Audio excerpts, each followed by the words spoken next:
1500 ವರ್ಷದ ಇತಿಹಾಸ ಇರುವಂಥ ಊರು ಮತ್ತು ಅಲ್ಲಿ ಬಾದಾಮಿ ಗುಹೆಗಳೇನಿದೆಯಲ್ಲ ಇಲ್ಲ, ಅದನ್ನು ರಕ್ಷಣೆ ಮಾಡೋದಕ್ಕೆ ದೊಡ್ಡ ಪ್ರಾಜೆಕ್ಟನ್ನು ತಯಾರು ಮಾಡಿ 1,000 ಕೋಟಿ ಅಥವಾ ಇನ್ನೂ ಹೆಚ್ಚು ತಯಾರು ಮಾಡಿ ಅಷ್ಟೊಂದು ಹಣ ನಾವು ಕೇಂದ್ರ ಸರ್ಕಾರ ಕೊಟ್ಟರೆ ಅನುಕೂಲ ಆಗುತ್ತೆ ಅಂತ ಹೇಳಿದ್ದೇನೆ. ಅದನ್ನು ದುಡ್ಡಿಲ್ಲ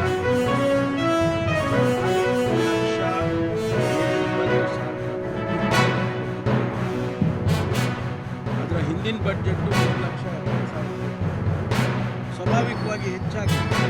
ಅದನ್ನು ನಾವು ಹಣ ಇಲ್ಲ ಅಂತ ಹೆಂಗೆ ಹೇಳೋದು? ನಾನೇ ಹೇಳಿದ್ದೀನಿ ನೀರಾವರಿಗೆ ಅದರ ಹಿಂದಿನ ಸಮಯದಲ್ಲಿ ಅಲ್ಲಿ ರಾಯರೆಡ್ಡಿ ಅವರು ಕೂಡ ಇದ್ದರು. ಅಲ್ಲಿ ನೀರಾವರಿಗೆ ಹೆಚ್ಚು ಹಣ ಕೊಟ್ಟಿದ್ದೀವಿ ಮತ್ತು ಅಭಿವೃದ್ಧಿ ಗ್ಯಾರಂಟಿ ಒಂದೇ ಅಲ್ಲ, ಗ್ಯಾರಂಟಿ 52,000 ಕೋಟಿ ಅಷ್ಟೇ. ಅದನ್ನೂ ಕೂಡ ಮುಖ್ಯಮಂತ್ರಿಗಳು ಬಡ್ಜೆಟ್ನಲ್ಲಿ ಪ್ರೊವಿಷನ್ ಮಾಡಿದ್ದಾರೆ. ದೊಡ್ಡ ಬಡ್ಜೆಟ್ ಕೊಟ್ಟಿಲ್ಲ ನಾವು ಗ್ಯಾರಂಟಿ ಅಂತ ಎಲ್ಲ ಹೇಳಿದ್ವಿ. ಯಾವುದೋ 1,000 ಕೋಟಿ ನಾವು ಕೊಡೋಕ್ಕಾಗೋದಿಲ್ಲ, ಅವ್ರು ಕೇಂದ್ರ ಸರ್ಕಾರ ಕೊಡಬೇಕು ಅಂತ ಅದನ್ನು ದುಡ್ಡೇ ಇಲ್ಲ ಅಂದರು.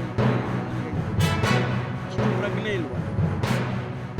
ಸರ್ಕಾರದಲ್ಲಿ ಇದ್ದುಕೊಂಡು ನಾವು ಆ ರೀತಿ ಎಲ್ಲ ಮಾತನಾಡೋದಕ್ಕೆ ಸಾಧ್ಯನೇ ಇಲ್ಲ. ನಾವು ಆ ರೀತಿ ಮಾತಾಡೋದು ನಮಗೆ ವಸ್ತುಸ್ಥಿತಿ ಗೊತ್ತಿರೋದು. ನನಗಿನ ಚೆನ್ನಾಗಿ ಜವಾಬ್ದಾರಿ ಸ್ಥಾನದಲ್ಲಿ ಇಟ್ಕೊಂಡು ನಾವು ಹಾಗೆಲ್ಲ ಮಾತಾಡೋಕ್ಕೆ ಹೋಗೋದಿಲ್ಲ. ರಾಜ್ಯದಲ್ಲಿ ಆರ್ಥಿಕ ಸ್ಥಿತಿ ಸದೃಢವಾಗಿದೆ ಅಂತೇಳಿ ಮತ್ತು ರಿಪೀಟ್